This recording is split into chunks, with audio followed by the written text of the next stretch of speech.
কুলফি মালাগুলো তুলে নেব। তো দেখুন বন্ধুরা কতটা সুন্দর হয়েছে।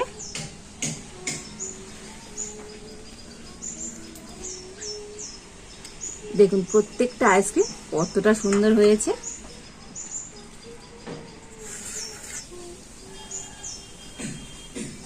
নমস্কার বন্ধুরা, রূপার রন্ধনশালায় আমাদের সকলকে অনেক অনেক স্বাগত জানিয়ে চলে এসেছি প্রতিদিনের মতো আরো একটা দারুণ রেসিপি নিয়ে। তো আজকে আমি বানাবো আইসক্রিম। তো বন্ধুরা এখন তো প্রচন্ড গরম পড়েছে, আর এই গরমের সময় তো একটু ঠান্ডা ঠান্ডা আইসক্রিম হলে মন্দ হয় না। আর সেই আইসক্রিমটা যদি হয় বাড়িতে বানানো তাহলে তার কোনো কথাই নেই।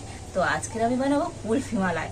তো আমরা দোকান থেকে কুলফি মালাই কিনে খাই, তো সেটাই আমি আজকে বাড়িতে বানাবো। খুবই সহজভাবে বানাবো। আর এই কুলফি মালাই বানানো তো খুবই সহজ বন্ধুরা। তো আপনারা একবার দেখলেই কিন্তু বানিয়ে নিতে পারবেন, আর তাহলে দোকানতে কিন্তু আইসক্রিম কিনে খাওয়ার কোনো প্রয়োজনই হবে না। তো আপনারা সঙ্গে থাকুন আর প্রথম থেকে শেষ পর্যন্ত পুরো রেসিপিটা দেখতে থাকুন। আশা করি আজকের রেসিপিটা আপনাদের ভালো লাগবে। আর আজকের কুলফি মালাইয়ের জন্য এখানে 500 গরুর দুধ নিয়েছি। তো আপনারা প্যাকেটের যে লিকুইড দুধ পাওয়া যায় সেই দুধও নিতে পারেন, কিংবা গুঁড়ো দুধও জলে গুলে ব্যবহার করতে পারেন। তো আমি গরুর দুধ নিয়েছি। তো প্রথমে আমি উনুনটা জেলে দেব। তো উনুনটা জেলে কড়া বসিয়ে দিয়েছি, আর এখন আমি এই দুধটা কড়াতে দিয়ে দেব। আর দুধটা আমি আগে থেকেই ছেঁকে রেখে দিয়েছিলাম, তো এখন আমি কড়াতে দিয়ে দিচ্ছি।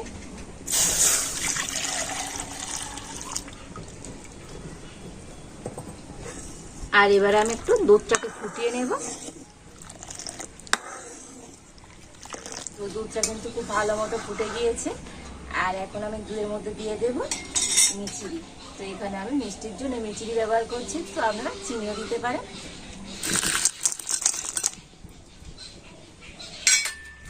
আর এবার আমি দিয়ে দেব খোয়া ক্ষীর। তো এখানে অল্প একটু খোয়া ক্ষীর দিয়ে দিচ্ছি।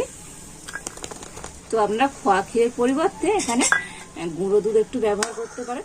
এতে করে তো ওই কুলফি মালাইয়ের টেস্টটা কিন্তু আরো দুর্দান্ত হবে। আর দিয়ে দেবো একটু ড্রাই ফ্রুট। তো এখানে আমি নিয়েছি পেস্তা। তো পেস্তা এরকম কুচি করে কেটে নিয়েছি, দিয়ে দিচ্ছি।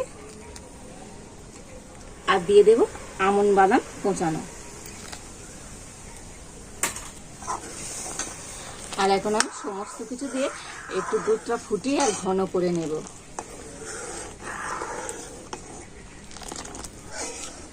তো দুধটা কিন্তু আমি 10 মিনিট জাল দিয়ে আর ফুটিয়ে একটু ঘন করে নিয়েছি। আর দেখুন দুধের কালারটা কত সুন্দর হয়েছে, দেখেছেন তো বন্ধুরা? এইভাবে একটু ফুটিয়ে ঘন করে নিলে তো এই কুলফি মালাইটা খেতে ভালো লাগবে। আর এখন আমি এই মিশ্রণটা নামিয়ে নেব।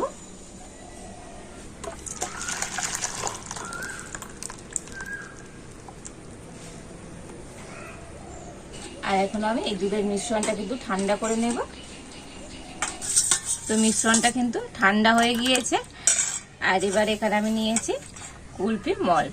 তো এই কুলফি মল্ডের মধ্যে আমি এখন মিশ্রণটা ভরে দেব। তো আপনাদের কাছে যদি এরকম মল্ড না থাকে, তো আপনারা এরকম চায়ের কাপেও কিন্তু এই কুলফি মালাইটা জমাতে পারেন।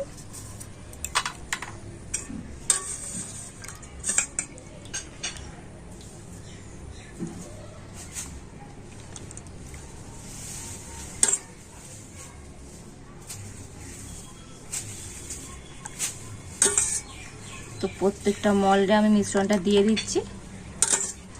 তো 4টে মল্ডে আমি ভরে নিয়েছি। তো এখনো মিশ্রণটা রয়ে গিয়েছে। তো সেখানে আমি নিয়েছি কাপ। তো এবার আমি কাপে করে ভরে নেব।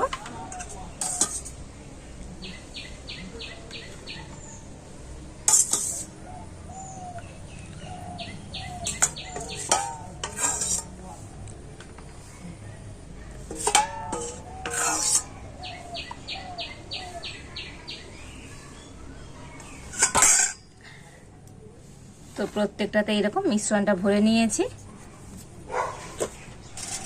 আর এখানে আমি নিয়েছি ফয়েল পেপার। তো ফয়েল পেপার দিয়ে এটাকে আমি বন্ধ করে দেব। তো আপনাদের কাছে ফয়েল পেপার না থাকলে আপনারা কোনো প্লাস্টিক দিয়ে এইভাবে মুখটাও সিল করে দিতে পারেন। আর এই দুটোতেও আমি এইভাবে ফয়েল পেপার দিয়ে দিচ্ছি।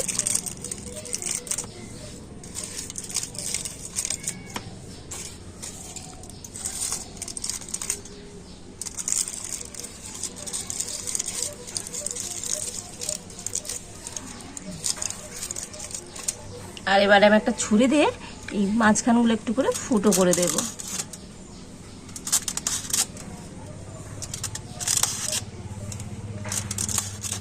আর এবার আমি এখানে নিয়েছি আইসক্রিমের কাঠি। তো এই কাঠিগুলো দিয়ে দেব। আর এই কাঠিগুলো আপনারা কোনো বড় মুদির দোকানে পেয়ে যাবেন।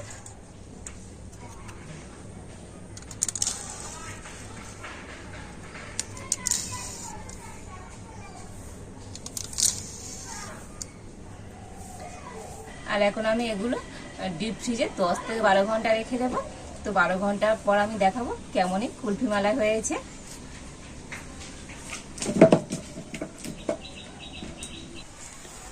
তো আইসক্রিমগুলো আমি সারা রাত ডিপ ফ্রিজে রেখেছিলাম, আর এখন বার করে দেখাবো কেমন হয়েছে আজকের এই কুলফি মালাইগুলো।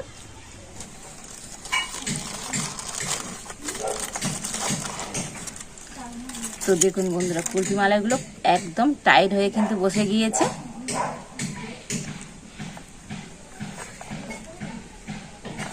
তো এখনই কিন্তু ছাড়ছে না। তো আমি একটু জল দিয়ে দিচ্ছি। তো একটু জল দিলে তো আইসক্রিমগুলো কিন্তু মল থেকে খুব তাড়াতাড়ি ছেড়ে আসবে। আর এইগুলো দেখুন বন্ধুরা, এইগুলো কত দারুণ হয়েছে দেখুন, একদম টাইট হয়ে কিন্তু জমে গেছে।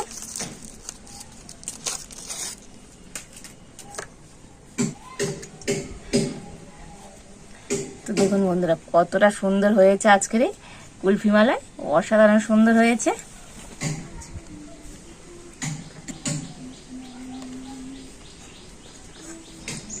এই কুলফি মালাইগুলো তুলে নেব। তো দেখুন বন্ধুরা, কতটা সুন্দর হয়েছে।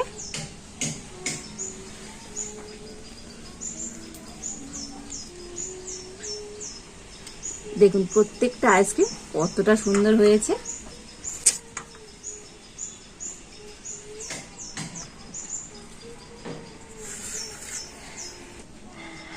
আর উপর থেকে আমি একটু পেস্তা কুচনো দিয়ে দেব।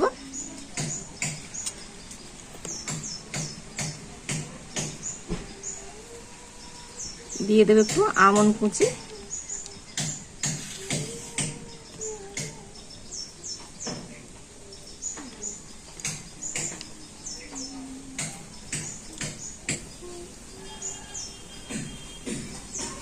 তো দেখুন বন্ধুরা, কত দারুণ হয়েছে আজকের এই কুলফি আইসক্রিমগুলো। আর এতটাই গরম পড়েছে, তো বার করতেই দেখুন বন্ধুরা গুলে যাচ্ছে। তো বন্ধুরা, এই গরমে তো আপনারা বাড়িতে আমার মতো করে এরকম একবার কুলফি আইসক্রিমটা বানাবেন, দেখবেন বন্ধুরা দারুণ হবে। আর বাড়িতে যদি আপনারা এইভাবে আইসক্রিম বানাতে পারেন, তো দোকান থেকে কিন্তু আইসক্রিম কিনে খাওয়ার কোনো প্রয়োজনই হবে না। আর বাড়িতে বানালে কেমন হয়েছে তো আমাকে কমেন্ট করে জানাবেন। তো আজ এই পর্যন্ত, আপনারা ভালো থাকুন, সুস্থ থাকুন, দেখা হচ্ছে নতুন কোনো একটা রেসিপি নিয়ে।